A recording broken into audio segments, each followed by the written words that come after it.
טוב, שבת שלום מבורך, בשם השם, נעשה ונצליח שנזכה להגדיל תורה לאדירה, בתכלית של יראת שמיים זה העיקר. Tout ce qu'on fasse soit toujours dans l'intention de faire plaisir à Hachem et d'écouter ses commandements. Amen. On est aujourd'hui vendredi 16 du mois d'avril et le Dalet du mois de Iyar. Bezrat Hashem Yitbarach. Aujourd'hui, le shiur a été acheté. On parlera donc peut-être 2-3 cours aujourd'hui, je ne sais pas ce qu'on fera. On verra selon le temps, puisqu'on a 2 parachutes quand même à faire. Targum, parachat de Tazria et de Metzora. Shiur aujourd'hui acheté, vendredi 16, par Rachel Seban et Kara pour l'Askara de sa maman Esther Bat Bella. Ruach Hashem tenachena began Aiden Elion, v'chol hashurvot imah bichlal arachami v'selichot. Lechen yehi ratzon v'nomar amen, tinishmatat ruach haim. Le Loneda Yeter Dava. C'est aussi l'Askara du papa de Moshe, Ayakar, Moshe Partouche. Les noms, c'est fou, ça monte pas, c'est incroyable. Voilà, donc Moshe Partouche, qui s'appelle, rappelez-moi, je viens de le dire un instant en plus. Ça me reviendra. Hein? Mahlouf ben Mazouza. Voilà, donc non plus un nom facile à se rappeler. Mahlouf ben Mazouza, puisque c'est Askara, Roi Hashem Tenachenu Began Aiden Elion.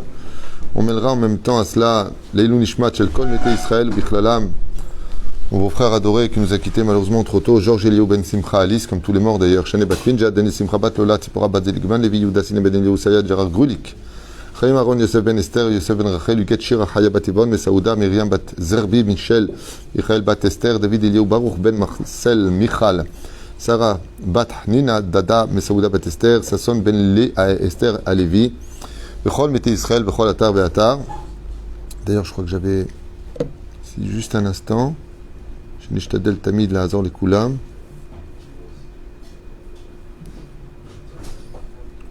Ken, Bezrat Hashem bracha ve'atzlacha. En même temps, on souhaitera une grande atzlacha al kol am Israël bichlalam. David Alexandre, Angèle Chaim, Rona Adaya, Esther Yael, Rosalie, Yerden Tzipora, Elis Yasmin, Avaliora, Ariel, Donna et Damiana, Eden, Tova, à qui l'on souhaite, Bezrat Hashem, une grande réussite, une grande foi shlema, bracha v'atzlacha, qu'ils aient aussi le mérite de faire leur lia, Beretz HaKodesh Lechaim Tovim Shalom. Malheureusement, on a eu un accident terrible en France avec une famille, une maman et ses 2 enfants qui sont partis dans un accident de voiture. Dov, Edan, Bene Sarah et Sarah Bat Fortuné. Shalchou le Bet Olamam, Roi Hashem Tenachena Began Aiden Elion le Lefelfaf Dalim. Bezrat Hashem, qu'on n'entende que de bonnes nouvelles. Amen va Amen. Sur ce, juste avant de commencer le premier shiur, je donne les noms, après on attaquera directement les autres shiurim. Une grande réfoua shlema, lechol chol Israël, bichlalam et Hashem atov, moratemi akdosha v'taora, Asher Jami ben Moshe, Efren Meir Soufan ben Ruth, Saratala bat Efrat Miriam, Yanai ben Esther, René Machlouf ben Sarah ben Moussa, Haya Aruchama Esther Bat Rivka, Julo Ben Yasmin Yadan, Robin Amos, Abraham Haim Ben Malka, Ruyal Rivka, Haya Bat Esther, Bechol Chol Israël, Bechol Atar Ve'atar. Ta sœur aussi, j'ai entendu qu'elle était aussi malade. Ah, ça va? Tant mieux, c'est pas ce que j'ai entendu hier. Fouach Lemach Lama Mir Lekol Israël. Tov, on commence par une paracha qui nous remet en question, qui tombe toujours aussi, bien entendu, pendant cette période de Pesach jusqu'à Shavuot, puisqu'on parle de Derech Eretz. Et le Derech Eretz se lit pas simplement par le comportement, mais aussi par la façon de parler. On a fait plusieurs cours déjà sur ce sujet-là. Le Lashon Hara, Metzora, la Gemara nous dit, ne lit pas Metzora et la Motse Shemra. Faire un mauvais nom à une personne, d'où la gravité. Il faut savoir que dans toutes les avérotes qui existent, rien ne tient devant la Teshuvah. Et comme explique Maran Ben Ishraï, de faire un mauvais nom à une personne, En Kapara Leolam. On ne peut pas faire tchouva sur ça. De faire un mauvais nom à une personne, en teshuva. Il y a une personne qui est élogieuse dans le judaïsme et qui a fait un mauvais nom. Stam, il n'y avait pas de publication comme Internet aujourd'hui. Il n'y avait pas. À l'époque, je parle de ça à 1000 ans en arrière. Il a pensé du mal sur une personne, il en a dit 2 mots. C'est pas dramatique. Il a dit 2 mots à qui? À un rave qui était en train de le rencontrer. Donc à la limite, il aurait retrouvé ce rave. Et puis, au Nigmar Sipour, ils n'ont pas publié. Pas comme aujourd'hui sur Internet, des publications. Je parle de Rabbeinu Yona. Rabbeinu Yona à penser du mal du Rambam. Ouais. Il est arrivé jusqu'au Rambam pour lui demander pardon. Et pour se faire pardonner, il a écrit Sha'aret Teshuvah. Sha'aret Teshuvah du Rabbeinu Yonah. Il a écrit pour demander pardon au Rambam de comment on fait Teshuvah sur terre. Et il a écrit Sha'aret Teshuvah. Les portes de la Teshuvah. Alors vous imaginez un petit peu, chers amis de notre génération, qu'est-ce qu'il a dit ? Ça va ? Vous imaginez un petit peu dans notre génération, quand sur les réseaux sociaux, vous avez la malédiction sur vous, le malheur, la honte d'avoir écrit et d'avoir envoyé inter en parlant d'une personne. Et tout le monde peut lire ce que vous allez écrire. Vous êtes foutu. Vous êtes foutu. Pour pouvoir faire une chose pareille, pour oser faire une chose pareille, d'abord, il faut être fou. Vous perdez votre monde futur. Vous perdez toutes les mitzvot que vous avez fait. Tout. Nigmar. Alors vous allez me dire, elle est vachement négatif. Non, non, c'est réalité. C'est comme le mec qui dit, moi, docteur, si je saute du 10e étage sur du béton, tu vas mourir. Ah, vous voyez les choses négativement. Non. La Torah, elle te prévient dans cette paracha et elle te dit, voilà les conséquences de ce qui va t'attendre. Teda lecha. En lo chelek l'olam haba. Toutes les mitzvot qu'il a fait, il les perd. Non seulement il est rachat, mais en plus, c'est qu'il va payer la bérotte de tout ce qu'il a fait l'autre. C'est-à-dire, en limite, si on te fait du mal en te salissant ton nom, à la limite. C'est comme si il te dit, bon, ton découvert à la banque, c'est moi qui le prends. Elle est belle. On ne se rend pas compte.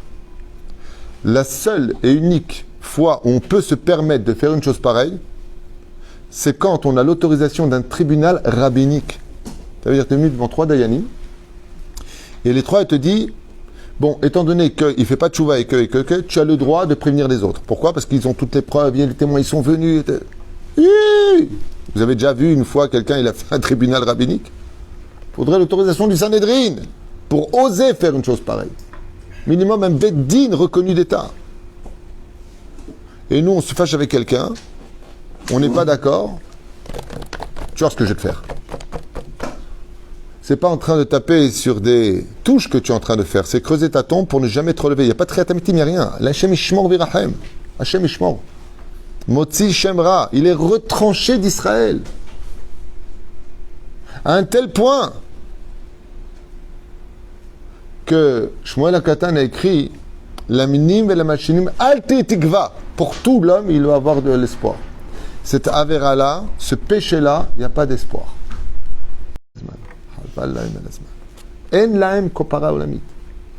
Et c'est pour ça qu'on a ici cette dimension de maladie de peau. Tout comme le serpent a été frappé par ces écailles qui accompagnent cet animal, tous les rampants, dans ce monde d'en bas, pour marquer leur langue fourchue, comme on l'expliquait dans un chiour dernièrement, ainsi la personne sera frappée au niveau de sa peau, parce qu'il a été complètement aveugle des conséquences de ses paroles. Et le mot aveugle en hébreu s'écrit Ain Vavresh. Or, c'est les lettres du mot river. Le mot peau, c'est les lettres du mot aveugle. Seul un aveugle de la vie peut se permettre de faire une chose pareille. Assur lanu ledaber klal alacherim. Et combien même, si tu veux poser la question, les choses sont obligées d'être faites avec minutie et les shem shamaim pour trouver une solution au problème. Mais quand quelqu'un il fait une sale pub, par exemple, le coup classique, malheureusement, on n'éduque pas nos enfants comme il le faut dans ce domaine, malheureusement, c'est le garçon sort avec une fille, ils se prennent la tête, ils ont fait des trucs ensemble, peu importe, c'était entre eux, comme on dit le linge sale, ben, se lave à l'intérieur, c'est pas la peine de... Ils se séparent, parce qu'elle, en fin de compte, elle préfère un autre garçon, ou lui, il préfère une autre fille. Ça rentre dans les réseaux sociaux, et là, ça vomit. C'est un ceci, c'est un cela, c'est patati, c'est pas ça. Qu'est-ce que tu es bête ? En salissant l'autre, puisque tu étais avec. Si lui, c'est le torchon, toi, t'es le manche à balai. Sois pas idiot. Abalze en kapara olamit. Car il arrive très souvent que pendant qu'on est en train de dire du mal d'une personne, lui, il est peut-être en train de regretter ou sur la route pour venir te voir. En kapara. On a posé la question au Ben Ishraï, alors qu'il était à Bagdad. Comment on fait pour réparer quand on a fait une mauvaise publicité? À l'époque, il n'y avait pas d'internet. Imaginez un petit peu. Il lui a dit, comment on fait pour réparer quand on a fait un mauvais nom à une personne, quand on a fait du lachon hara sur lui?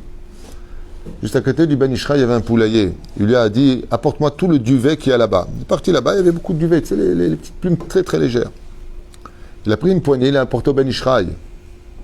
Le Ben Ishraï, il a attendu que le vent se lève un petit peu, et il les a jetés dans les airs. Et là, bien entendu, le duvet est parti dans toutes les directions.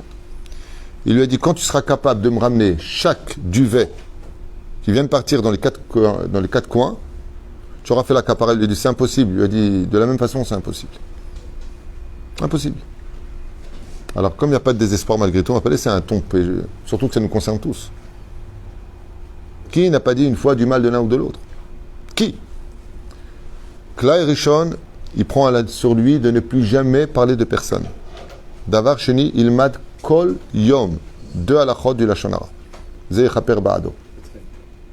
Ezrat Hashem. Comme on a vu, quelle est la kapara? Qu'est-ce qu'il doit faire la personne qui a fait du lachon hara? Il est isolé, il a la maladie de peau, et quand il a fini qu'il est sauvé, il apporte quoi? L'oiseau. Cui, cui, cui, cui. Pourquoi les oiseaux? Parce qu'ils n'arrêtent pas de cui, cui, cui. Ils n'arrêtent pas de parler, les oiseaux. Ils piaillent, hein? Piailler, piailler, piailler. Moi, je préfère mon pipi. Cui, cui, cui, cui. Ils n'arrêtent pas. La différence qu'il y a, hein, c'est qu'on les laisse partir. Quand tu les rends en liberté, est-ce que tu peux suivre un oiseau? C'est impossible de suivre un oiseau. Tu peux suivre n'importe quel animal dans l'océan, à la limite. Sur Terre, c'est très facile. On a des moyens. Mais un oiseau, pour le suivre, on peut comprendre le domaine des oiseaux migrateurs, par où il passe. Mais suivre un oiseau lui-même, c'est pas possible. Il est là, il est là-bas, il est... Haine, est faux. C'est comme ça qu'est la parole. Quand tu la jettes, tu sais pas où elle va, cette parole. Parce qu'elle est passée de lui, qu'il a passé à l'autre, qu'il a passé à l'autre, et il y a eu des partages. Et toi, tu connais les partages où ils sont allés, qui eux-mêmes ont été partagés. C'est pour ça qu'avant de mettre un produit sur Internet en disant « Faites attention, ce produit n'est pas cachère », renseigne-toi beaucoup. Parce que tu vas faire un gazelle sur quelque chose sur lequel tu n'as pas approfondi, tu as eu un doute.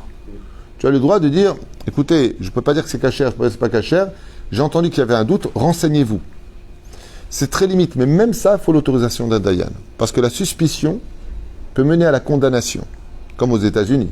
Une femme, elle vient, elle dit « Il m'a fait du mal !» Le mec, il est arrêté, il est en prison, machin truc. Soit il paye une pension, après il doit prouver qu'il est innocent. Et quand il sort innocent, bon, ok, c'est bon. Et le mec, il a perdu son travail, il a une mauvaise pub, tout est mort. Il n'y a pas plus stupide que les lois américaines sur Terre. Il n'y a pas plus stupide que Shemelachem. Dans la Torah, c'est interdit de faire une chose pareille. Tu as les preuves, tu as tout fait, alors tu arrêtes la personne pour l'amener. Mais ici, aux États-Unis, c'est d'abord on te tue. Tout est débile chez eux. Le mec, il avait les 3 femmes, il prend 120 ans pour trouver les 3 femmes. Ça veut dire qu'il a 360 ans de prison à faire. Il avait juste 80 ans quand il a été arrêté. Très, très américain. Omer lanu Orachim HaKadosh, Shchuto yagen al kol am Yisrael, vera'a Kohen et hanega be'or basar. Donc le Kohen nous rapporte aussi le verset. Il regarde la personne qui est empreinte de cette tache sur sa peau pour savoir s'il est pur ou pas. Afach lavan ou mar'a hanega amok me'or besaro. Donc il voit la profondeur dans laquelle se trouve sa petza. Nega terat hu. Et donc il dit, ça c'est la lèpre qui a été définie. Vera'u a Kohen vitimeoto. Et le Kohen lui dit, tu es tamé. Et là, vous apprenez un klal de Oraïta, c'est qu'on a beau aller au mikvé, on a beau faire ce que l'on pense faire, ou ce qu'il faudrait faire, aval masheken srim ladat, ce qu'on doit absolument retenir, c'est que quelqu'un qui fait du lachon hara ou du motzi shemra, il est tamé. Qui tamé où? Ça c'est de Oraïta. Maintenant que vous avez entendu ça, on va étudier ce que nous dit le Orachim HaKadosh, Rabbi Chaim ben Attar alav shalom, zchuto yagen alenu. Iksha maran Orachim HaKadosh, zchuto yagen al kol am Yisrael. מדוע קבעה התורה הקדושה שדווקא הכהן הוא שיקבע אם מדובר בצרעת והאיש שלקה בטמא, או אין מדובר בצרעת והאיש טהור. Question que pose Orachim HaKadosh, c'est pourquoi Dafka le Kohen lui-même est celui qui va fixer si l'homme est atteint de la lèpre et s'il est pur ou impur. C'est la Sheila. Yeshiv, Or HaChaim Akadosh, le Or HaChaim répond à cela, il dit, il est un bro Hazal, dans la Gemara de Shabbat, à la page 119 à Moudbet, chez Bechol Erev Shabbat Kodesh, que tous les Erev Shabbat, Kacher Adam Shaev El Beto, quand l'homme retourne à sa maison, mais la vie moto Shne Malaché Asharet. Comme vous le savez tous, la Gemara nous dit dans Shabbat que quand un homme retourne chez lui, il a deux anges qui l'accompagnent. L'ange Gabriel et l'ange même tête. Comme ça. Deux anges l'accompagnent. C'est pour ça qu'il est interdit, Mishum Choser Derech Eretz, de s'attarder quand on sort de la Beth Knesset. Tu sors, rentre. Tu sors, rentre chez toi. Pourquoi tu n'es pas seul? Imaginez que je vous dis que vous avez deux ministres qui vous attendent pour vous accompagner, vous. Ce sont deux ministres. Gabriel et même tête. Ce sont deux ministres du ciel qui viennent t'accompagner. Vous connaissez le principe fondamental de ce qui se passe quand ils arrivent à la maison. Si, donc, il y en a un ange du bien et un ange dit du mal, l'ange Gabriel, bien, l'ange même tête, dans ce cas, mal, et quand ils arrivent à la maison, ils observent trois choses. S'ils les voient, l'ange Gabriel béni, même tête, répond Amen. Mais qui disent que c'est le Satan, peu importe. On ne rentre pas dans les détails des anges, c'est pas ce qui nous intéresse. Et si ce n'est pas le cas, l'ange du mal maudit et l'ange du bien répond Amen. Quelles sont ces trois choses? Si la table est dressée avec le pain dessus, grâce à Dieu, la table dressée, les nérotes sont allumés, donc les bougies de Shabbat sont allumées, et comment sont positionnés les lits? Est-ce que si le couple n'est pas nida, comme il y a une mitzvah d'aimer sa femme le vendredi soir particulièrement, okay, alors l'ange Gabriel bénit, ou alors ils sont nida, alors ils regardent les lits séparés, parce que des fois, pour pouvoir être tahor, il faut séparer les lits. Déjà, tu apprends que des fois, pour le shalom dans la vie, il y a des gens avec qui tu t'entendras jamais. Pourquoi? Leur caractère, il est trop malicieux, trop intéressé, trop... On doit aimer chaque juif, d'accord, mais je ne peux pas supporter quelqu'un qui... Azma aussi, des fois, on sépare les lits. Et comment on appelle cette période où on sépare les lits? Sheva Yemé. Bravo. Les 7 jours de pureté. Des fois, pour être pur, il faut savoir s'éloigner des mauvaises personnes. Sans les critiquer, sans parler d'eux, sans ne pas les aimer. Mais tu as remarqué que quand tu sépares les lits, il y a un moussar eskel.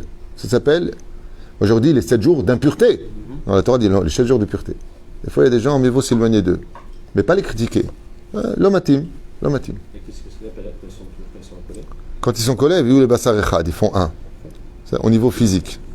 Au niveau personnalité, caractérielle, un couple, ça fait 3, comme on l'a souvent expliqué. Il y a ce que je suis, il y a ce que tu es, il y a ce que nous sommes. Très important à retenir. Sinon, l'un posera à l'autre, l'autre imposera à son conjoint, et il y en a un qui devra se taire et s'annihiler, ne plus exister. Alors que quand on se marie, c'est pour faire vivre l'autre. Donc, il y a 3 dans un couple. Il y a ce que tu es, il y a ce que je suis, et il y a plus important que toi et moi, il y a nous. C'est pour ça que les phrases sont très importantes dans les disputes, dans les couples. Elle viendra plus chez moi. Ça n'existe pas, cette phrase. Ça, c'est une phrase d'une personne dont les lèvres sont impures.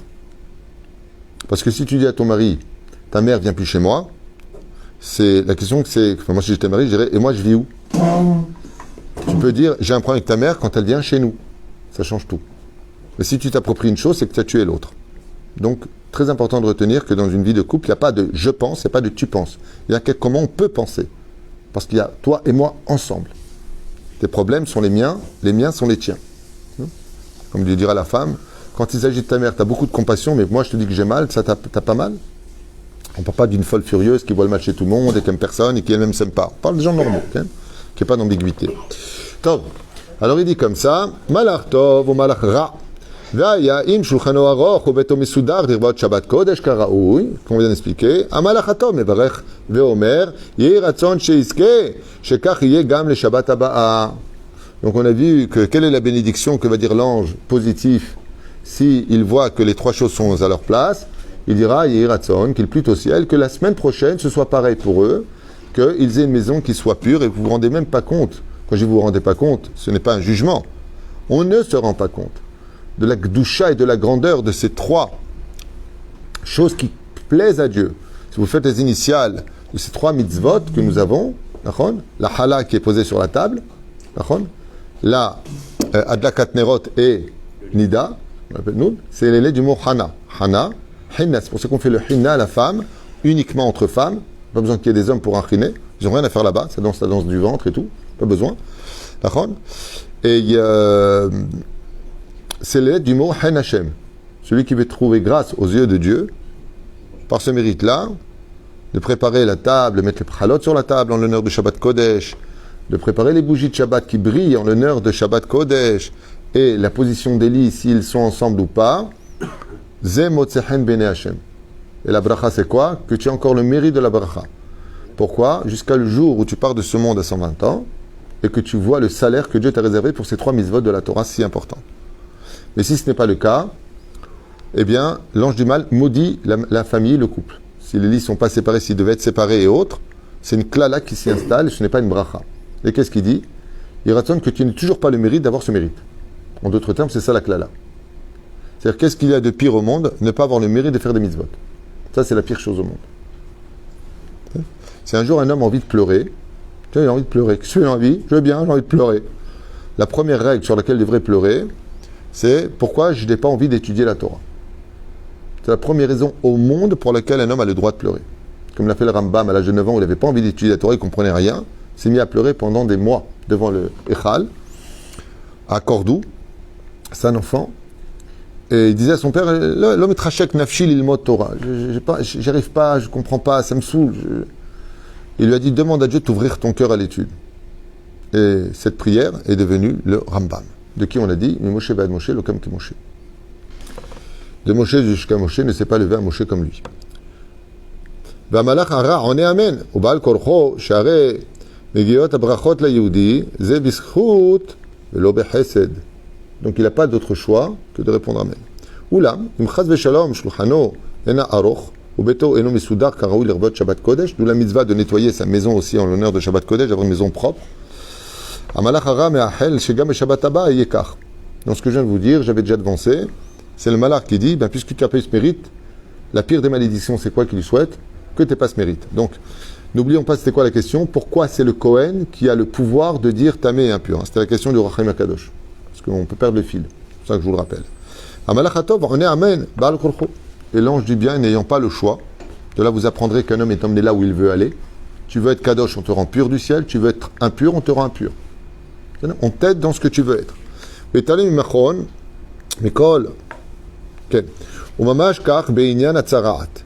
il dit, il faut savoir que c'est exactement la même chose.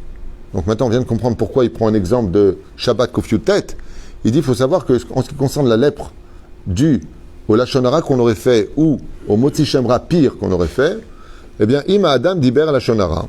Si une personne a eu le malheur de dire de façon péjorative une vérité sur autrui ou de façon mensongère sur une personne, dans les deux cas, qu'est-ce qu'il dit ici, 2 secondes? Aramzim, sheramzolo min hashamaim, velo noach, velo shaket, ad sheba al onsho vekibel tzaraat, eh bien, cette personne-là n'aura pas de repos jusqu'à ce qu'il reçoive son coup. Parce que le mal a été fait, et ce mal-là, même si tu l'arrêtes, même si, malgré tout, oui, le mal a été fait, et il ne peut pas s'en sortir sans la tzaraat. On a vu que même un homme comme Moshe Rabbeinu, qui a tellement aimé les enfants d'Israël, tellement, parce qu'il a dit à Kadosh Baruch Hu une vérité. Mais si je vais leur dire, ils vont pas me croire, ils vont pas sortir d'Égypte. Et est-ce qu'il a eu raison, Moshe? Il a eu raison. Ouais. Son bâton s'est transformé en serpent et sa main s'est transformée en lèpre, comme une espèce de neige blanche. Pourquoi il a eu ça? Parce qu'il a dit du mal d'Israël. Donc tu ne peux pas t'en sortir. On a vu que Ishayahu, qu'est-ce qu'il a fait? Il a dit, ce peuple-là a les lèvres impures, en parlant d'Israël, parce qu'ils n'arrêtaient pas de se vendre les uns les autres, ils disaient des gros mots. Il n'a rien dit de mal, il a dit, arrêtez d'avoir des lèvres impures. Il a dit, tu parles de mes enfants? Comment il est mort? Comment il est mort, ce prophète, Isaïe? Ils l'ont scié au niveau de la bouche. Ils l'ont scié dans l'arbre. Et vous imaginez, je vous parle du prophète d'Israël. Comment il est mort? Ils lui ont scié la bouche. Scié.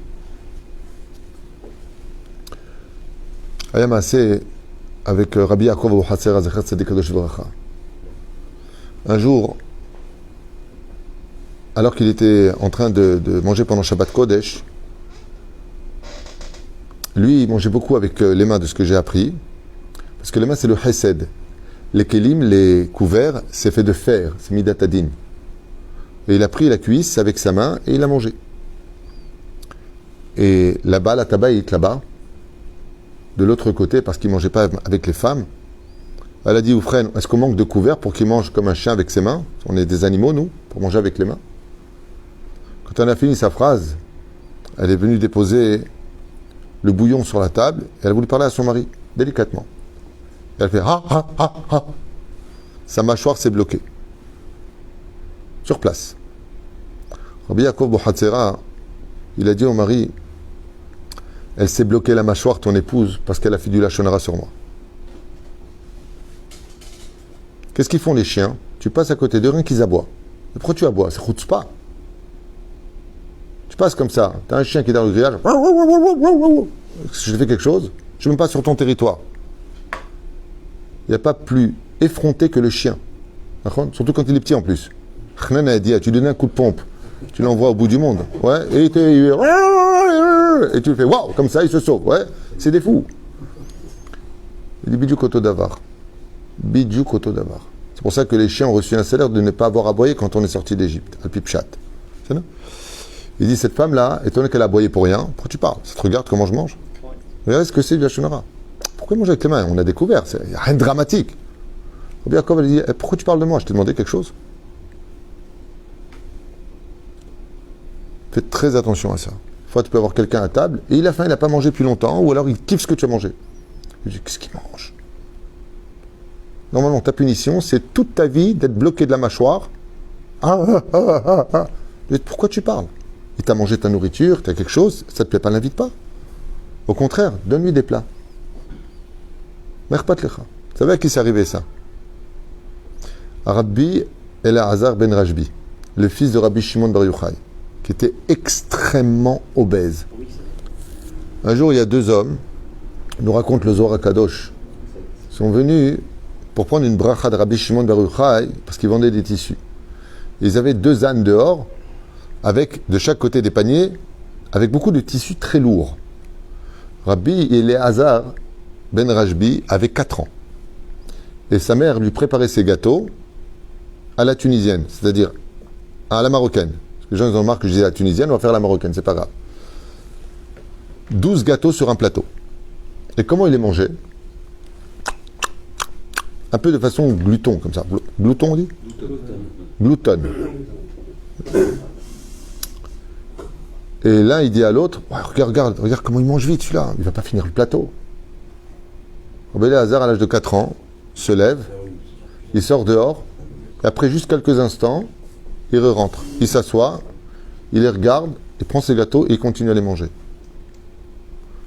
Quand ils finissent de prendre la bracha de Rabbi Shimon bar Yochai, il sort dehors, il dit, oh, nous a volé nos ânes, nous a volé nos ânes. Personne ne vole chez Rabbi Shimon bar Yochai et personne ne vole des ânes ici. Il dit, oui, Nachon, ils sont sur le toit. Il a mangé quoi, les ânes? Il regarde comme ça, il voit une échelle. Il voit les deux ânes, et toi, avant, ils étaient plats. C'est pas avec des tuiles comme ça. Ouais, c'était plat. Il voit les deux ânes avec les marchandises en haut. Alors, mais qui c'est qui a fait une chose pareille? Qui a une force pareille? Rabbi Shimon bar Yochai, il appelle son fils, il dit, Elazar, viens ici. Il dit, oui. C'est toi qui as monté les ânes là-haut? Il lui a dit, oui, papa. Il dit, pourquoi? Il dit, parce que tes deux invités ont fait du lachon hara sur moi. Ça vous regarde comment je mange? Ça vous regarde pourquoi je mange? Ça vous regarde pourquoi je finis le plateau? Je vous ai demandé quelque chose. C'est vous qui avez préparé ces gâteaux. Je vous dois quelque chose. Pourquoi vous parlez sur moi? Ils ont compris tout de suite. Il leur a dit, Rabbi Elazar, à l'âge de 4 ans, dit Bartem alay lachon hara. Merpat lecha. C'est un spectacle de me voir manger, il leur a dit. S'il mange mal, il donne un exemple. Mais c'est pas l'éduquer, d'abord c'est au père, deuxièmement, et on parle de Rabbi Elazar. C'est ça, mais si on... Non, mais on parle de Rabbi Elazar. Tu veux qu'il vienne te voir ce soir dans les rêves, toi aussi? Tu veux... Regarde comment il mange. Quel intérêt? Si on voit un rave qui mange comme ça de gloutin, c'est pas beau. Comment il mange? Quel est ton intérêt à toi? Rien dire. On t'a demandé quelque chose? Rien. La reine, si tu viens pour éduquer en disant, petit, fais attention, tu peux peut-être étrangler, tu veux que je t'apporte un verre d'eau, je comprends. Ou alors, petit, mange doucement. Mais il a dit à l'autre. Si tu veux vraiment l'aider lui, alors parle-lui à lui. Mais il a parlé à l'autre. Donc quel intérêt? Mais on peut le penser. Hein? On peut le penser. On peut le penser, c'est une grande question. Non, c'est vrai qu'il y a un côté derrière. Alors, est-ce qu'on peut... Alors le côté derrière Eret, ce serait de dire Yiratzon Shakosh Baruch Hu Yargia et ta énergie Shelo. Toujours les Shem Toes. Si tu veux penser quelque chose, même de qu'un juif, il mange de façon gloutonne comme ça. Bezrat Hashem, c'est Yiratzon, Bezrat Hashem, que on ne connaît pas les choses. On ne sait pas pourquoi. Rabbi Elazar, à l'âge de 4 ans, étudiait 23 heures sur 24. Le seul moment où il s'arrêtait pour manger, c'était le matin, quand sont venues ces personnes-là. Et pour tenir toute la journée sans s'interrompre dans l'étude de la Torah, il avait besoin de manger ses 12 gâteaux tous les jours. Et comme pour lui, c'était une perte de temps de manger, parce que ça allait lui emmener aussi aux toilettes et ainsi de suite, il voulait vite finir avec ça qui n'était pas l'essentiel pour lui. La reine Rabbi Elazar mangeait très très vite. C'était pour étudier la Torah encore plus vite. J'ai connu ça de mes propres yeux, avec un tzaddik à la Yeshiva à l'époque, en 1987, à Jérusalem, qui s'appelait Asher Tzaddik, c'était son nom. Asher, prénom, Tzaddik, son nom de famille. Dès que ça sonnait, je me rappelle, dès qu'on faisait mincha, on faisait mincha gdola, c'était le premier à courir en bas. Et ça manquait un peu de savoir-vivre, pourquoi? Il prenait l'assiette en plastique comme ça, c'est assez dur comme ça, il s'asseyait, montir, hey, calme-toi, derrière Eretz. C'était le premier à finir. C'était le premier à finir.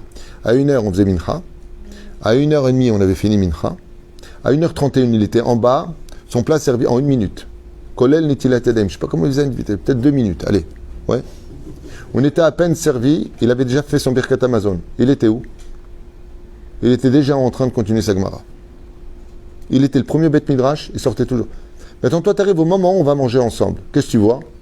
Regarde les religieux, regarde la bouffe. Voilà. Voilà. C'est un garçon avec qui j'ai étudié Chavruta. D'ailleurs, c'était ma première Chavruta israélienne, cher Tzadik. Je le comparais à l'époque à Baba Saleh. Une humilité, j'avais jamais vu ça. Et un jour, je lui ai dit, dis-moi, tu descends les marches par 4. Tu vas très très vite quand tu descends l'escalier. Tu te sers le premier. Il m'a dit, si je pouvais éviter de manger, je ne mangerais pas. Je fais un repas par jour. Et ça me prend trop de temps. Je fais trop de bitul Torah avec ça. Je regardais comme ça, je dis, oh là, c'est pas pour moi ça. Moi, je vois Dieu quand je mange. Doucement, cool. Ouais. La différence entre lui et moi, c'est que lui, il avait fini le chasse à 22 ans. Moi, j'avais juste commencé à tirer la chasse d'eau dans cette yeshiva. On ne peut pas juger, on ne sait pas. On ne sait pas. La reine, si ce que tu vas faire, c'est pour qu'il aille mieux, prie pour que Bezrat Hashem, Dieu lui donne la santé. Mais de le dire à l'autre, quel intérêt il y a pour lui? Qu'est-ce qu'a fait Rabbi Elazar? Il lui a redescendu les ânes. Il leur a dit à l'âge de 4 ans, je vous descends vos ânes, mais prenez sur vous de ne plus jamais penser quoi que ce soit d'un juif. Tafsikou, il leur a dit. Si vous avez des choses à me dire, dites-le moi en face. Soyez des hommes. Il a 4 ans, lui. Avec des hommes. Rabbi Elazar. Midat Addim. Shaya. טוב, ולא נוח, ולא שקט עד שבא על עונשו וקיבל צרעת, הרי שהכהן הוא מבחינת מלאך טוב.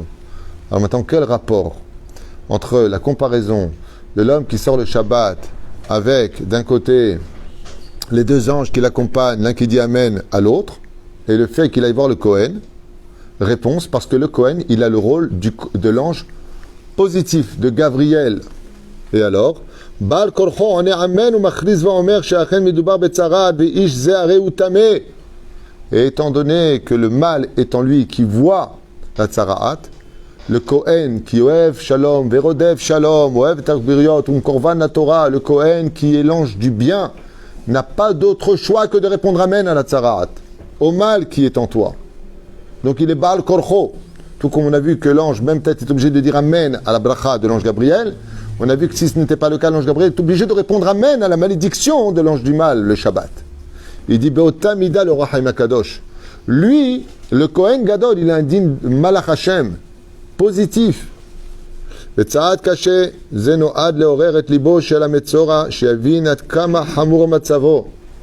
Et pourquoi? Et c'est Chidouche Nifla, ce qu'il vient de dire. Je n'avais pas lu avant, là je viens de lire, avec vous. C'est fait ce qu'il vient de dire. Il dit normalement, quand tu vas voir quelqu'un qui est positif, qui est là pour te sauver, ouais, t'attends de lui qu'il te sort du problème. Et en allant le voir, il te dit, ah ouais, t'as la lèpre, ouais, t'es tamé. Il n'a pas d'autre choix que de répondre par rapport à la couleur, à la profondeur de la lèpre qui est sur la personne. Ouais. Il n'a pas d'autre choix que de dire Amen. Il dit le Rahaim Kadosh, tout ça pourquoi? Pour que la personne qui est parlée de l'autre comprenne réellement la gravité de son acte, que même le Kohen Gadol, qui était son dernier espoir, quand il lui dit tu es tamé, tu retournes t'enfermer dans ta maison isolée, parce que ta bouche a isolé les autres, à cause de ton Lashon Hara, il comprend la gravité que le seul qui pouvait le sauver, lui-même l'a condamné. Tout comme l'ange répond Amen, dit le Rahim Kadosh, le Kohen Gadol qui représente le bien n'a pas d'autre choix que de dire Amen. Donc qu'est-ce qui peut réellement sauver la personne qui a fait du Lashon Hara? Lui-même. Tafsik le daber. Kachomevi. Car le Kohen vient de la racine du Chesed. Et quand il voit que le Kohen Gadol lui-même s'est mis du côté de l'ange accusateur, car il se darez à Shov Bitshuva. Et donc on comprend ici que maintenant qu'il est parti voir le médecin de l'âme, le Kohen Gadol, il dit, alors si lui-même maintenant il m'a condamné, alors que normalement qu'est-ce qu'il fait le Kohen? Il doit trouver une solution pour le sortir du problème. Il lui fait va-t'en de moi tout de suite, tu es tamé. Si toi tu m'éloignes, alors qui va me sauver? Il lui a dit ta bouche. La personne, la pauvre, retourne chez elle et elle se trouve isolée. J'ai appris hier que beaucoup de jeunes enfants, beaucoup, enfin je dis ça, j'ai appris hier Zélon Achron, ça m'a rappelé ce que j'ai vécu par rapport à des questions qui m'ont été posées pendant l'isolement. Vous savez, quand on était boded, dans le bidoud. Okay, il y a des enfants qui ont eu des post-traumatiques, d'être restés chez eux enfermés. Et ils ont fait recours à des animaux, entre des chiens, des oiseaux, des chats, pour essayer de les sortir de cette folie. Parce que quand une personne est seule, il perd la tête. Il y avait un film à l'époque, je ne sais pas si vous l'avez vu ce film, ça s'appelait Seul au monde. Vous avez déjà vu ce film? C'est un homme qui échoue sur une île, et pendant des années il est là-bas. Et puis la personne avec qui il parlait, alors il n'en peut plus, il prend un ballon de foot, il lui fait 2 yeux, une coupe de cheveux, et il lui parle. C'est un ballon William, je crois. C'est ça, William? J'ai une bonne mémoire. J'ai vu ça, ce film chez ma soeur une fois. Et il lui parle. Et pourquoi il lui parle? Parce que tu deviens fou de ne pas parler. Ça, c'est ce qui se passe quand tu parles d'une personne. Tu le critiques, qu'est-ce qui va se passer chez les autres? Ils vont l'isoler. Et la personne, elle n'a plus avec qui parler. De cette façon-là, toi aussi, tu subis ce que tu as créé. Et Bezrat Hashem, Kal Vachomer de Kal Vachomer, qu'après ces parachutes-là, qu'est-ce qu'on a? Haremot, Kedoshim est mort. De là, ça vient t'apprendre que dans la vie, tu regardes bien les parachutes, Dieu t'a donné la vie, Isha Kitazri avec Aldazachar. Ça parle de la Metzora qui te mène à la mort, parce que tu as parlé d'un vivant. Et après, Haremot, Kedoshim est mort. Ouais. Même des morts ne parlent pas. Ni tu parles des vivants, ni tu parles des morts. Occupe-toi de ta vie, essaie de te construire et perds pas ton temps avec ta bouche, car la bouche est d'une grande puissance. Baruch Adonai l'olam amen, amen. Et je vous dis à tout de suite pour le prochain shiur. Comme